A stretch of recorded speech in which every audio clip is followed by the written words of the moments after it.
Our support for Ukraine will not waver. NATO will not be divided, and we will not tire. If I were president, I will end that war in one day. It'll take 24 hours. I know Zelensky well. I know Putin well. 2024 미국 대선. Мы будем стремиться к демилитаризации и денацификации Украины. Не принесли війну, то війни би і не було. Джерело зла і смерті поза нашими кордонами. 2024 러시아 우크라이나 대선. Unwavering support reassure the people of Taiwan. We are not isolated. We are not alone. 尽最大努力争取和平统一的前提，但绝不承诺放弃。 2024 대만 총통 선거까지. 2024년 평화와 전쟁의 서사가 지배적 서사로 등장하는 해입니다. 우린 이 틈에서 어떤 선택을 해야 할까요?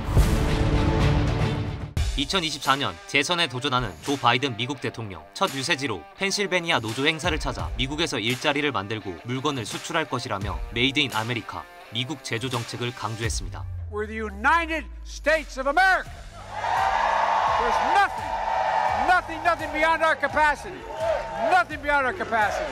지난 3년간의 투자는 향후 50년간 미국을 변화시킬 힘을 갖고 있다면서 이 변화의 중심에 노조와 근로자들이 있다고 밝힌 것입니다. 바이든 대통령은 지난 2020년 대선 때도 미시간, 위스콘신 등과 함께 미국 북부의 경합주로 꼽히는 펜실베니아의 노조 행사에서 처음 유세를 시작했습니다.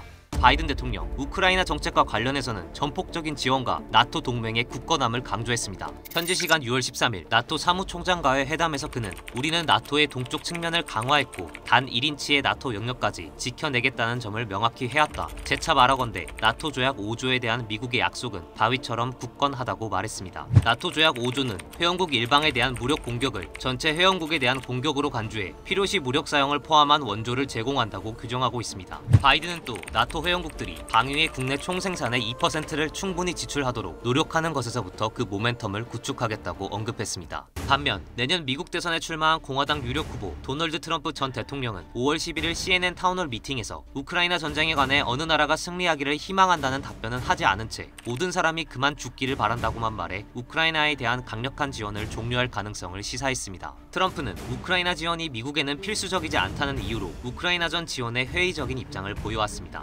1년 넘게 지속되는 전쟁을 두고 트럼프는 푸틴과의 친분을 언급하며 내가 대통령이 된다면 젤렌스키 우크라이나 대통령과 푸틴 러시아 대통령을 모두 만나 24시간 안에 전쟁을 끝낼 것이라고 말했습니다. 푸틴 러시아 대통령이 실수를 저질렀지만 전범이라 부른다면 문제 해결이 더 어려워질 것이라고도 했습니다. 트럼프는 제3차 세계대전이 일어날 우려가 있고 빨리 조치를 취하지 않으면 실제로 일어날 것이라며 3차 세계대전을 막으려면 내가 다시 대통령으로 선출돼야 한다고 주장했습니다. 그는 2024년 대통령 선거가 최후의 결전이라며 만약 자신이 대선에서 승리하지 못하면 지금까지와 같은 미국은 사라질 것이라고 경고했습니다.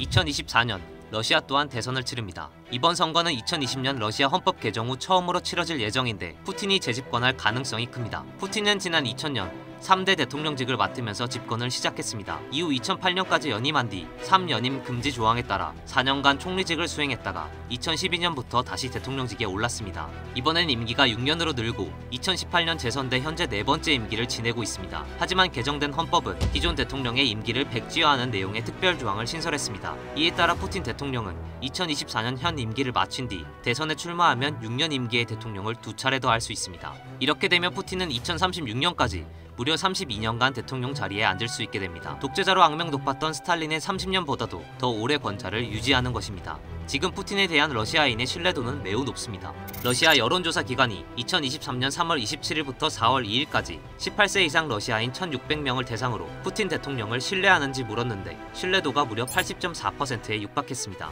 국정 지지율도 77.9%를 기록했습니다. 푸틴의 핵심 공약인 경제적 부흥과 강한 러시아의 자긍심 부활이 러시아 국민들을 자극했다는 분석입니다.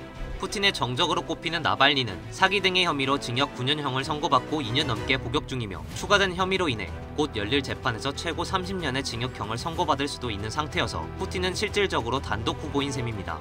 차기 우크라이나 대통령 선거도 우크라이나 헌법에 따라 현직 대통령 젤렌스키 임기 5년 차인 2024년에 실시됩니다. 하지만 2022년 러시아의 우크라이나 침공으로 전시 상황인 상태라 대선이 정상적으로 치러질지 또 젤렌스키가 재선에 도전할지 주목됩니다. 젤렌스키는 2019년 코미디언 출신으로 정치개혁을 바라는 민심에 힘입어 우크라이나 대통령으로 취임했습니다. 2019년 우크라이나 대선에서 젤렌스키는 73% 득표율을 기록하며 24%에 그친 페트로 포로셴코 전직 대통령을 3배 넘는 차이로 이겼습니다. 그는 취임 당시 의회 해산을 선언하고 칠러 반군이 장악한 돈바스 지역과 2014년 러시아에 병합된 크림반도를 되찾겠다고 다짐하기도 했습니다. 다른 한편 대만 또한 2024년 총통선거를 앞두고 있습니다. 대만의 정치 스펙트럼은 크게 민주진보당, 이하 민진당과 국민당으로 나뉩니다. 민진당은 대체로 대만의 자치, 대만의 정체성, 중국에 대한 회의론을 지지합니다. 반면 국민당은 중국과의 폭넓은 연계와 함께 긴밀한 경제적, 문화적 관계를 선호합니다. 차이잉원 현 대만 총통은 민진당 소속으로 2016년부터 임기를 시작해 2020년 연임에 성공, 중국을 멀리하고 미국을 가까이하는 정책을 펴며 중국과 대만, 양안 관계의 긴장이 점점 고조되는 상황입니다. 차이잉원 대만 총통은 전쟁은 선택사항이 아니며 대만 해협 문제는 반드시 평화적으로 해결돼야 한다고 말했습니다. 차이 총통은 이어 우리는 현상 유지에 힘쓰고 충돌 발생을 피하며 대등한 대화를 통해 양안 간 이견을 해소하고 건전하고 질서 있는 교류를 촉진할 것이라고 말했습니다. 내년 1월 총통 선거를 앞둔 대만, 8년 만에 정권 교체를 누리고 있는 친중 성향 대만 최대 야당인 국민당은 허우유이 신베이 시장을 후보로 확정했습니다. 집권 민진당은 라이칭더 현 부총통이 총통 선거에 출마합니다.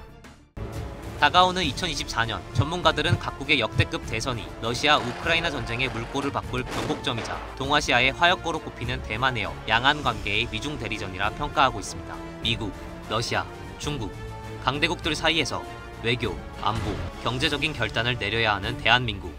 2024년 각국의 대선을 주목해야 하는 이유입니다. YTN 뉴스를 더 많이 보고 싶으시다면 여기 구독 버튼을 눌러주세요. 추천 영상도 누르면 바로 재생됩니다. 또 뉴스 속보 알림을 받고 싶으시면 휴대폰에서 YTN 앱을 다운로드해보세요. 늘 저희 YTN 뉴스를 시청해주셔서 감사합니다.